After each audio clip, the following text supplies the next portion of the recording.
एकदा हि विशालायां चत्वार ऋषयो मला सत्संगार्थं समायात ददृशुस्तत्र नारदम।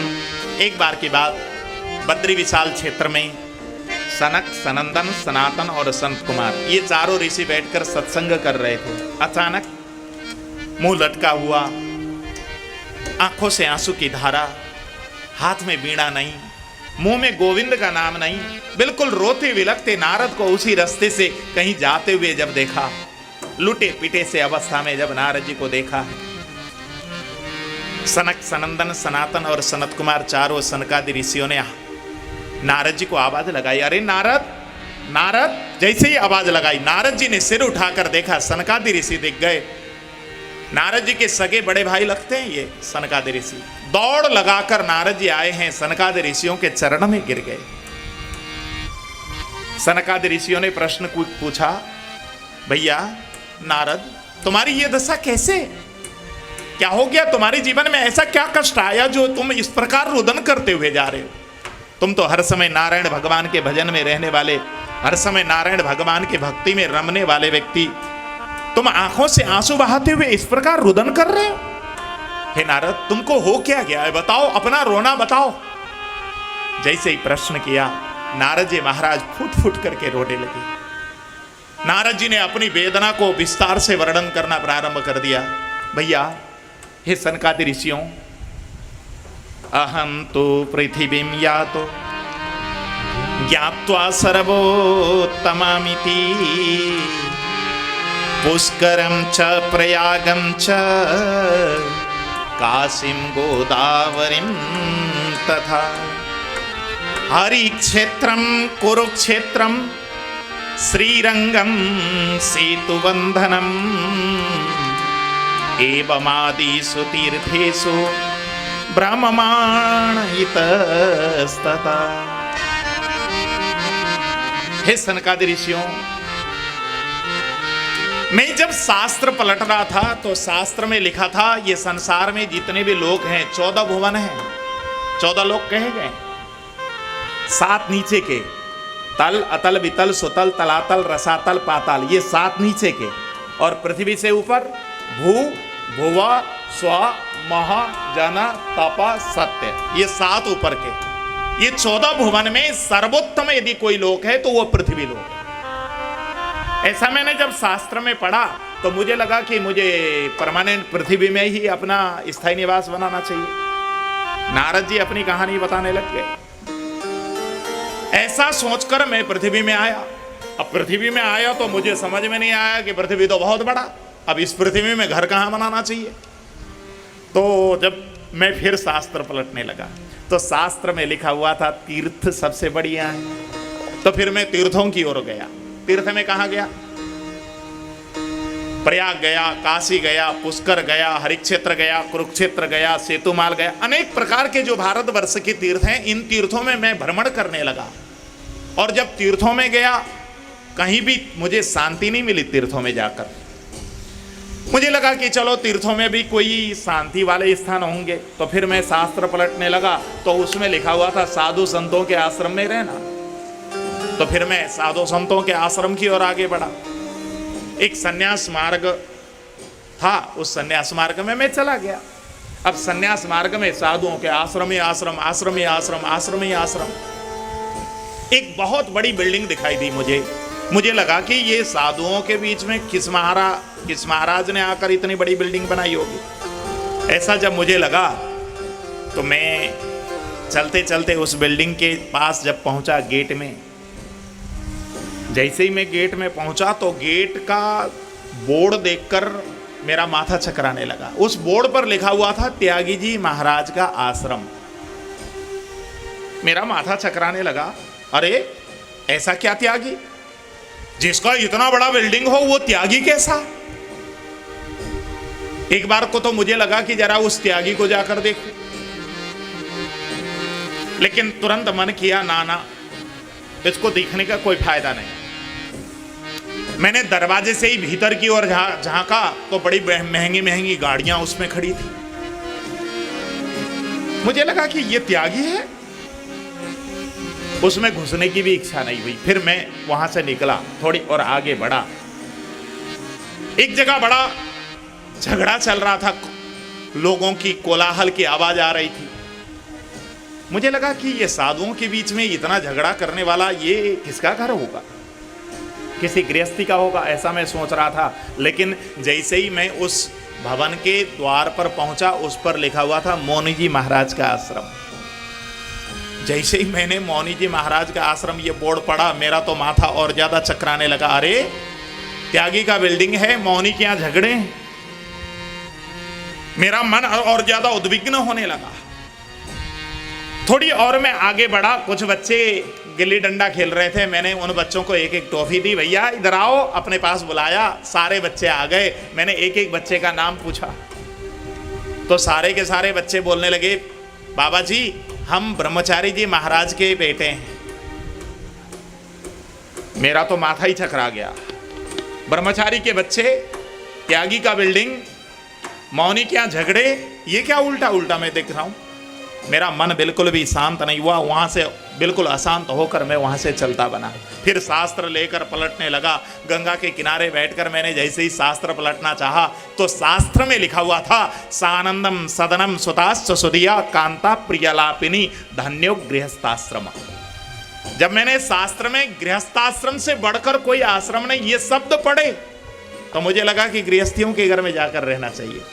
तो मैं गृहस्थियों के आश्रम की ओर जब चला, जब गृहस्थियों के घर में जाकर देखा मैंने क्या स्थिति है गृहस्थियों के यहां, तो तरुणी प्रभुता गे श्याल को बुद्धिदायक कन्या विक्रयणो लोभा दंपति नाम चकलकनम। मैंने जब गृहस्थियों के घर में जाकर देखा तो गृहस्थियों के यहां भी कम नहीं देखी मैंने, वहां तो और ज्यादा गड़बड़ देखा मैंने। क्या गड़बड़ देखा? नारद जी पूरी अपनी बाणी में कह रहे हैं, तरुणी प्रभुता गे है। तरुणी का मतलब जो आई है ना नई नवेली, उसी का बोलबाला चलता है घर में।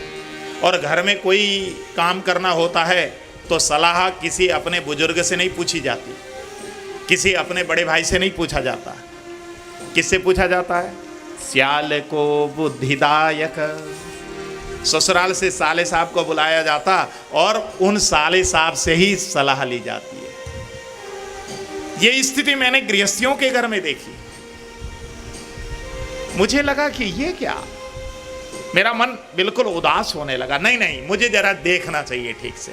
लेकिन बहुत सारे गृहस्थियों के यहाँ जाकर भी मेरा मन को जब शांति नहीं मिली, तसल्ली नहीं हुई,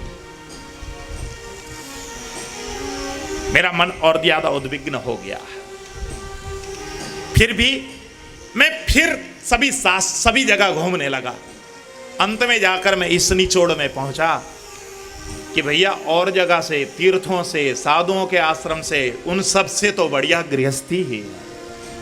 मैं इस अवस्था में पहुंचा। फिर भी अब मैं स्वयं बाबा अब गृहस्थियों के घर में कितने दिन रहता?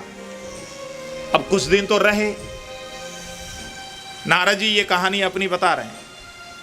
कुछ दिन तो मैं किसी गृहस्थी के घर में रहा, कुछ दिन किसी के यहाँ रहा, किसी दिन किसी के यहाँ रहा। फिर मुझे लगने लगा कि भैया इतना झोला उठा उठा करके कहाँ चलेगा तू, एक स्थायी निवास तो जरूर बनाना चाहिए। तो नारद जी महाराज कहते हैं कि मैं गृहस्थियों के आश्रम से भी चल दिया। तो एक मंदिर थी, मंदिर में कीर्तन गाते हुए रोज के रोज ये करते थे। मैं उस कीर्तन में पहुंच गया। नारद जी अपनी कहानी बता रहे हैं और उसमें एक वृंदावन से भजन गायक आए हुए थे। वो बड़े झूम करके वृंदावन की महिमा का भजन गा रहे थे। नारद जी महाराज ने बैठकर कीर्तन सुना। उनके मन में अपने आप वृंदावन जाने की इच्छा जागृत होने लगी। अरे मैं आज तक वृंदावन नहीं गया, मुझे वृंदावन जाना चाहिए। नारद जी कीर्तन से उठे, ठाकुर जी को प्रणाम किया और सीधे वृंदावन के लिए कुछ कर गए। और जैसे वृंदावन पहुंचे, यमुना में जाकर स्नान किया बांके बिहारी जी का दर्शन किया और जैसे ही यमुना के किनारे किनारे टहल रहे थे, उसी समय एक नारी रोते बिलखते चिल्लाते हुए नारद जी के पास आई।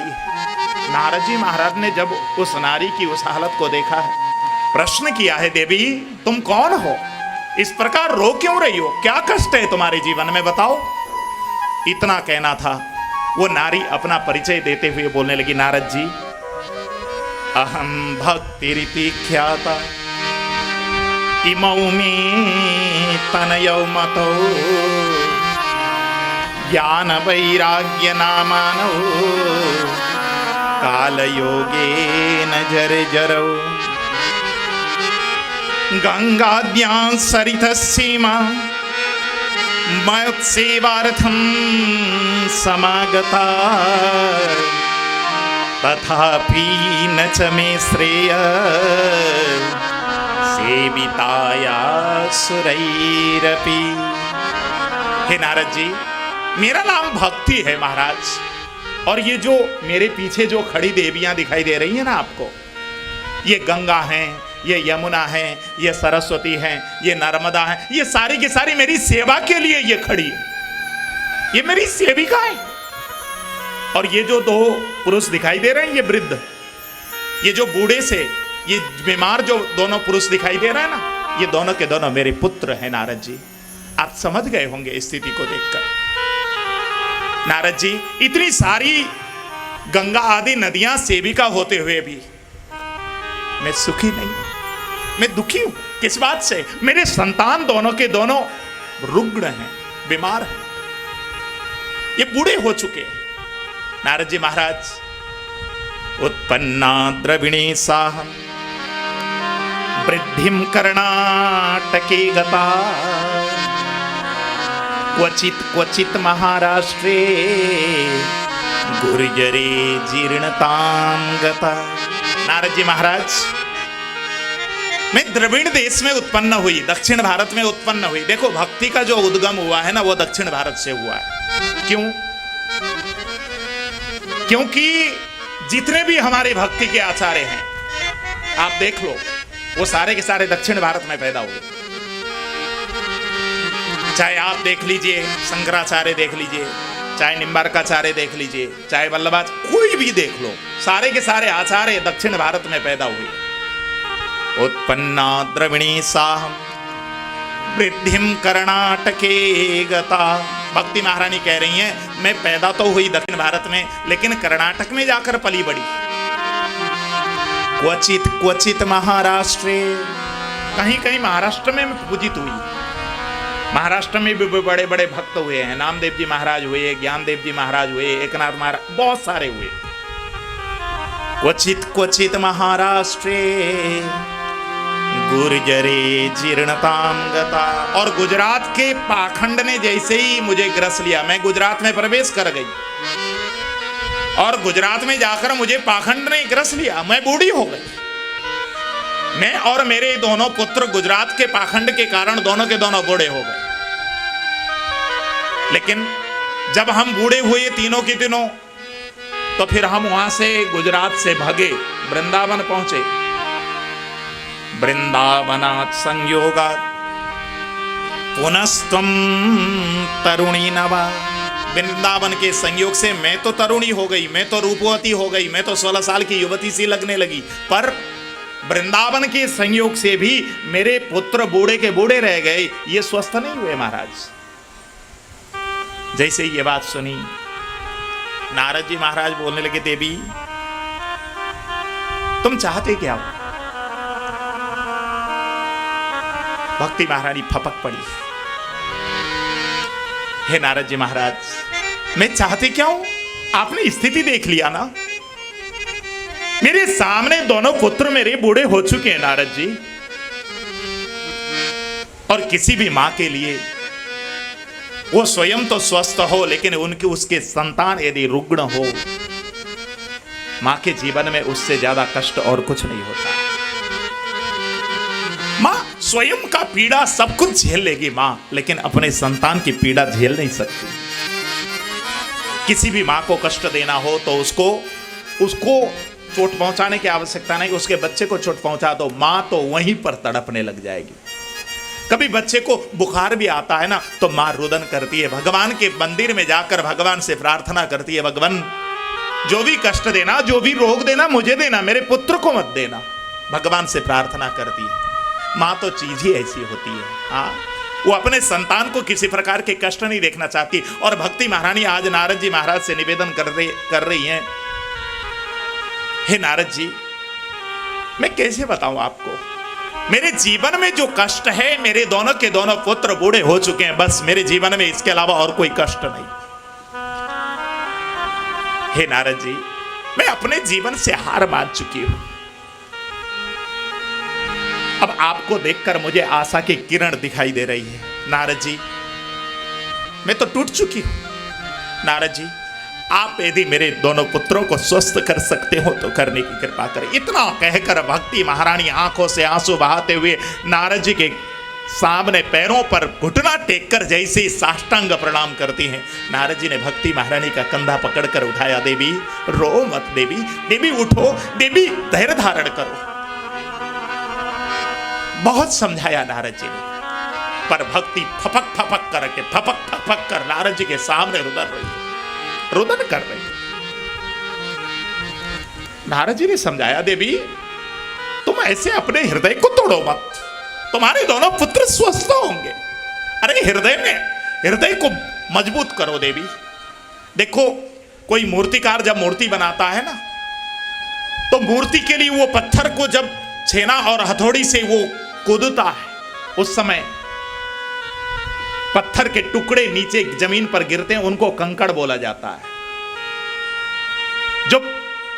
जो पत्थर टूट जाते हैं वो कंकर बन जाते हैं, और कंकर बनते हैं तो पैरों में रौंदे जाते हैं। जो पत्थर टूट जाते हैं वो कंकर बन जाते हैं, लेकिन जो पत्थर चोट सह जाते हैं वो जीवन भर शंकर बन जाते हैं, और शंकर बनते हैं तो जीवन भर पूजित होते हैं मेरे भाई बहन।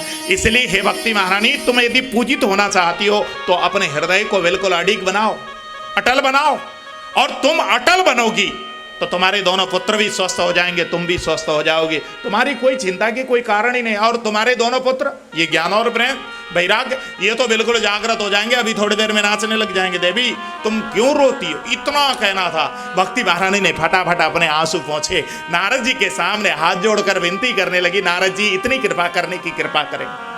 जैसे ही निवेदन किया, नारद जी महाराज बोलने लगे, देवी कभी भी हो, कभी भी कोई समस्या हो, विकल्प मिलेंगे बहुत मार्ग भटकाने के लिए, विकल्प मिलेंगे बहुत मार्ग भटकाने के लिए, लेकिन संकल्प एक ही काफी है मंजिल तक जाने के लिए। देवी तुम यदि मंजिल तक जाना चाहती हो, तुम अपने दोनों पुत्रों को स्वस्थ बनाना चाहती हो, तो अरे हृदय में एक संकल्प तो लो।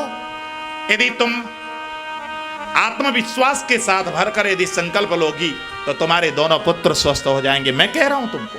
इतना जब कहा, भक्ति महारानी की तो हिलकियां बंधने लगी, आंखों से हर्ष के आंसू गिरने लगे। नारद जी महाराज, यदि इतनी कृपा हो जाए तो जीवन भर मैं आपकी ही पूजा किया करूंगी। इतना कहकर भक्ति महारानी नारद जी के चरणों पर गिर पड़ी। अब तो नारद जी महाराज बोलने लगे, देवी जरा मुझे कुछ काम करने दो, मैं तुम्हारे दोनों पुत्रों को अभी स्वस्थ कर देता हूं। इतना कहकर नारद जी आगे बढ़े। ज्ञान और वैराग्य के पास जाकर जैसे ही नारद जी महाराज ने गीता का पाठ शुरू किया, वेद वेदांत का पाठ शुरू किया, अनेक प्रकार के उपनिषदों का जब पाठ किया, तो होता क्या था, ये दोनों ज्ञान और वैराग्य थोड़ी सी अंगड़ाई लेकर के उठते और अंगड़ाई लेकर फिर से सो जाते। ये अवस्था जब हुई, नारद जी महाराज हार मानने लगे। अरे ये क्या, मैं इतना वेदांत का पाठ कर रहा हूँ, वेद का पाठ कर रहा हूँ, गीता का पाठ कर रहा हूँ, उपनिषद का पाठ कर रहा हूँ, जिससे ज्ञान और वैराग्य जागृत हुआ करते हैं, इनको प्रयोग करने पर भी ये दोनों जागृत नहीं हो रहे हैं, मामला कुछ गड़बड़ है। ऐसा सोचकर नारद जी महाराज बड़े चिंतित हो गए। नारद जी महाराज सोचने लगे कि मैं क्या करूं, मेरे तो सारे के सारे अस्त्र तो खत्म हो चुके हैं। अब तो नारद जी महाराज वहां से रोते बिलखते भक्ति महारानी से विदा मांगकर, देवी तुम इंतजार करना, मैं आऊंगा, तुम्हारे दोनों पुत्रों को स्वस्थ जरूर करूंगा, मैं जरा जाकर कुछ कर लूं। विदा मांगकर भक्ति महारानी से चले।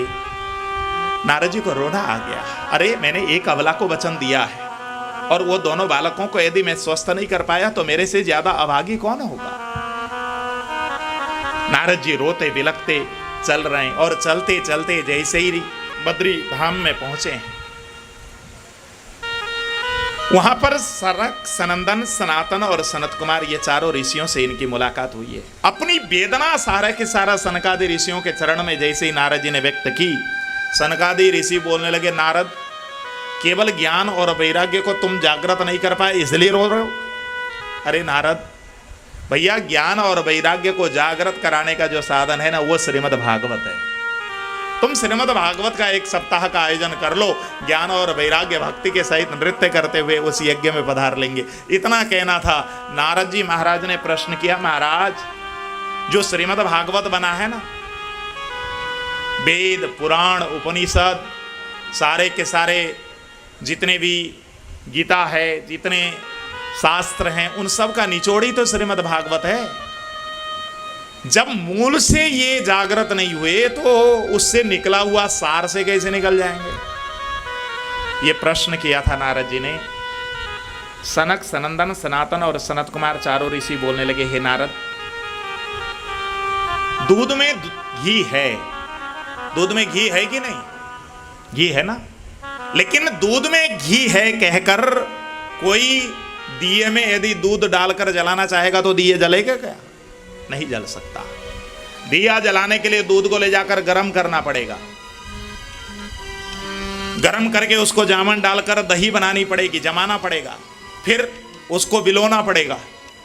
जब बिलोएंगे उसमें से मक्खन निकलेगा तो उसको ले जाकर कढ़ाई में गर्म करना पड़ेगा, तब जाकर जब घी निकलेगा वो घी से ही दिया जल सकता है। उसी प्रकार ज्ञान वैराग्य को जलाने के लिए भी जिस प्रकार दिए को जलाने के लिए इतनी सारी प्रक्रिया से गुजरना पड़ता है, उसी प्रकार ज्ञान वैराग्य रूपी दिए को जलाने के लिए भी ये सारे के सारे शास्त्रों को मंथन करके उसमें से जो तत्व निकलेगा उसी तत्व से ही ज्ञान वैराग्य जागृत हो पाएंगे।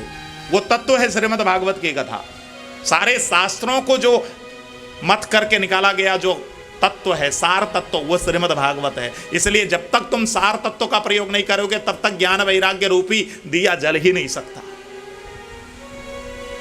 कोई व्यक्ति आम के फल को पसंद करता है और आम के फल के स्वाद को देखकर कोई व्यक्ति ये सोचे कि फल जब इतना मीठा है तो इसकी टहनी कितनी मीठी होगी, ऐसा सोचकर कोई व्यक्ति टहनी को तोड़कर चबाने लग जाए तो उसको स्वाद थोड़ी ना आएगा, उसका तो मुंह और ज़्यादा कड़वा हो जाएगा, कसेला कसेला हो जाएगा। उसी प्रकार ज्ञान और वैराग्य को जागृत करने के लिए जो शास्त्र हैं, सभी शास्त्रों को मंथन करके जो निकाला गया सार है, उसी से तो ज्ञान वैराग्य जागृत होंगे। जब ये बात सुनी नारद जी महाराज को समझ में आ गया। तुरंत नारद जी महाराज ने कहा, गुरुदेव फिर ये भागवत की कथा हम लोग आयोजन कहाँ करेंगे? सनकादि ऋषि बोलने लगे, भैया हम तो हैं बद्रीनारायण क्षेत्र में, लेकिन यजमान है वृंदावन में।